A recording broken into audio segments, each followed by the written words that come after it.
At some point in your life, you asked the question. Maybe it was 2 a.m. and you couldn't sleep. Maybe it came after something fell apart. Maybe it came after something you thought would make you happy finally arrived and didn't. Maybe it's been sitting quietly in the back of your mind for years. A presence you've learned to ignore. A door you've learned not to open. The question is simple, and it is the most terrifying thing a human being can think. What is the point of any of this? Albert Camus believed that question was the only question that actually mattered.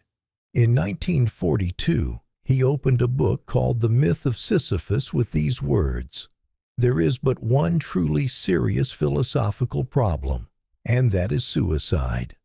Not because he was advocating for it, but because he was asking something brutally honest.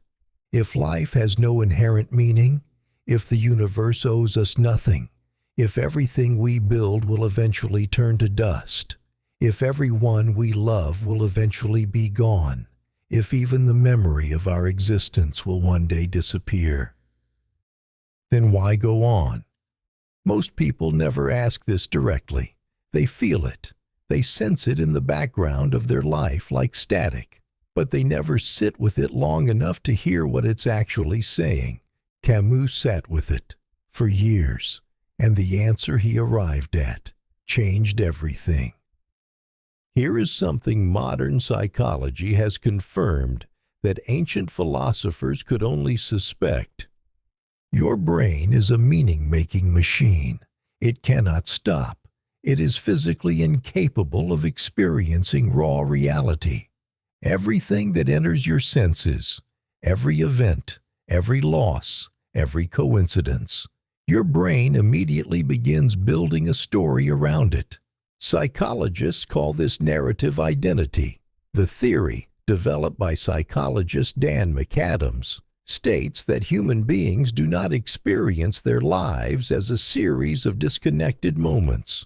We experience them as a story, with a protagonist, a direction, and a destination. We are, at our core, storytelling animals.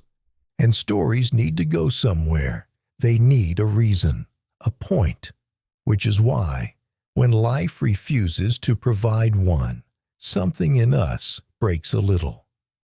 Researchers have studied what happens to people when their sense of meaning collapses. The results are not subtle. Loss of meaning is directly linked to depression, anxiety, addiction, and in extreme cases, to the very question Camus opened his book with. This is not a philosophical abstraction. This is biology.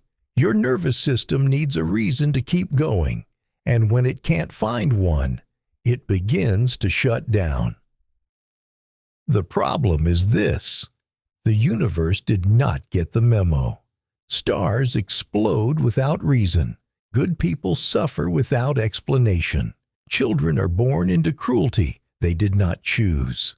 Everything that has ever existed will eventually stop existing, and no divine narrator is going to step in and tell you what it meant. Camus had a word for the collision between your brain's desperate need for meaning and the universe's total silence. He called it the absurd. Not absurd like a joke, absurd like the scream of a person calling out in an empty room and getting nothing back. The absurd is not a feeling. It is a confrontation between what you need and what exists. And he said, this tension, this unresolvable gap, is the fundamental condition of human life. Not a problem to be solved, a condition to be lived. Now, when people encounter the absurd, when the meaninglessness becomes undeniable, most people do one of three things. And Camus argued that all three are a form of running away. The first is physical escape. This is what Camus called the only truly irreversible answer: to decide the tension is too much, to leave. He dismissed this not with judgment, but with logic. You cannot solve a philosophical problem by eliminating the philosopher. The second is religion, or ideology, or any system that promises there is a meaning. You just can't see it yet. Camus respected faith on a personal level, but philosophically, he called this philosophical suicide because it kills the question instead of living inside it. It takes the tension, that raw, honest confrontation with reality, and replaces it with a certainty that cannot be verified. And psychology backs this up in a complicated way. Research consistently shows that people with strong religious belief report higher life satisfaction, lower rates of depression, higher resilience in the face of loss. But there's a catch. That stability often depends on a kind of protected thinking, on choosing certainty over inquiry, on keeping certain doors permanently closed. And for some people, maybe people like you, that trade-off is impossible because you've already asked the question and you can't unask it. The third escape is the one most people in 2026 are living inside right now. It has no philosophical name, but you know it. It is distraction, constant noise, the filling of every quiet moment before the question can surface. Psychologists call this experiential avoidance, the habitual suppression of uncomfortable internal states through behavior, your phone, the next episode, the drink, the scroll, the busyness you manufacture to feel like you're going somewhere. All of it doing the same job, keeping the question quiet. And the cruelest part of experiential avoidance is that it works. In the short term, the anxiety drops, the silence fills, you feel fine.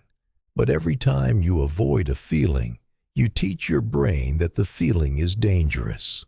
So the next time it surfaces, it comes back louder, more urgent, more insistent, until one day you can't scroll fast enough, you can't stay busy enough, and the question is waiting for you at 2 a.m. anyway. So if you can't escape the absurd, and you can't lie your way out of it, and you can't drown it in noise forever, what do you do? Camus's answer is one of the most radical ideas in the history of human thought.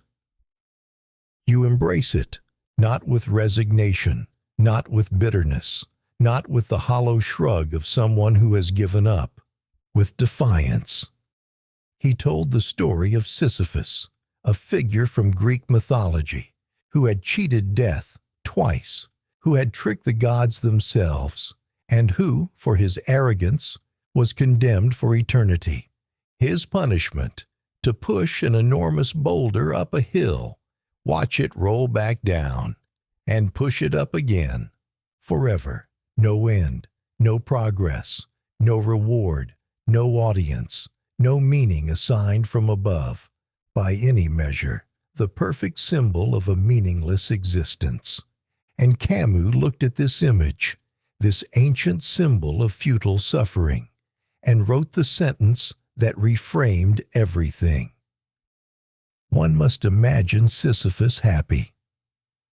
Not happy because his situation changed, not happy because a god came down and told him it all meant something, not happy because he found a way to stop the boulder from rolling back, happy because he owns the boulder, happy because the struggle itself, fully faced, fully felt, never lied about, is enough.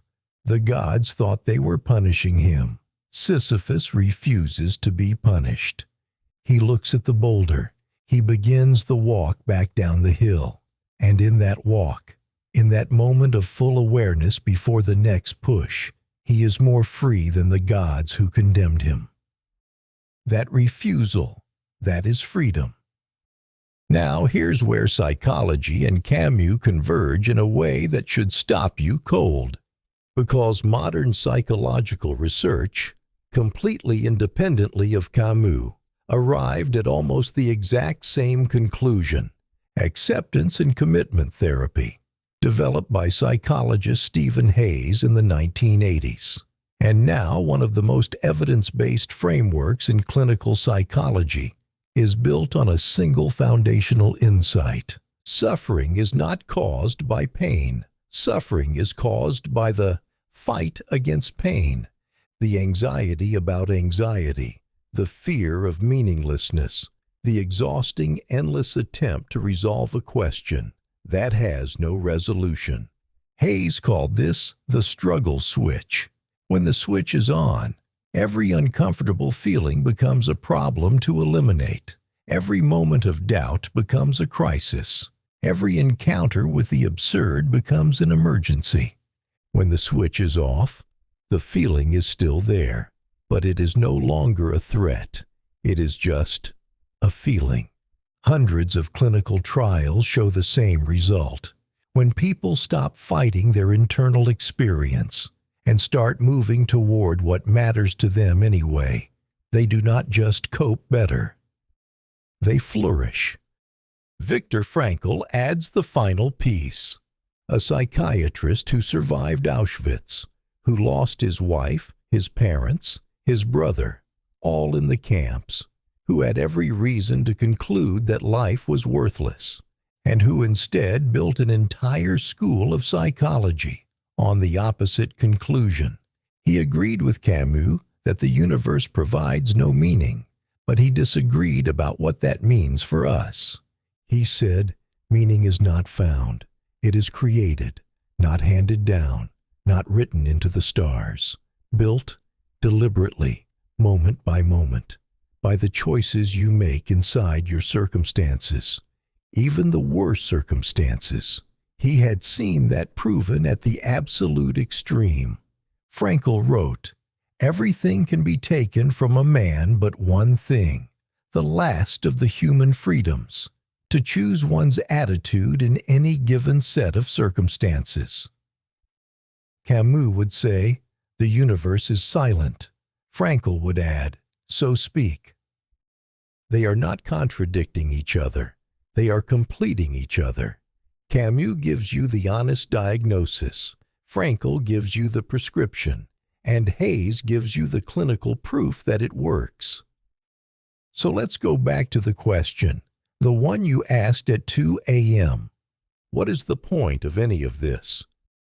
Here is what these three men, across different centuries, different disciplines, different kinds of suffering, all arrived at.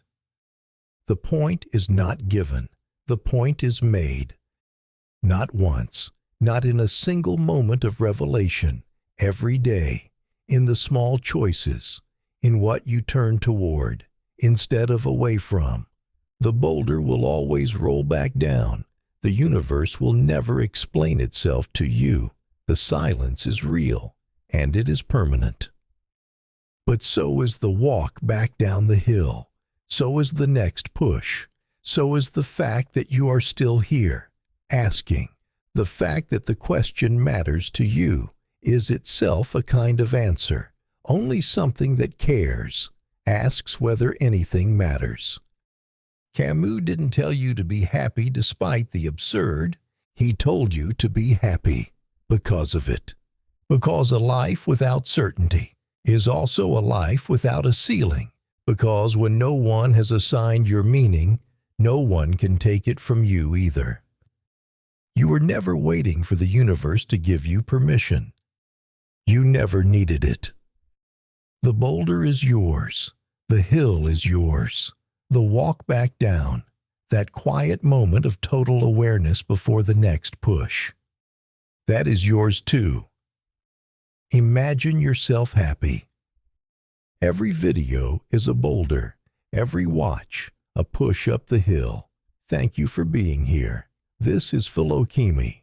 Until next time.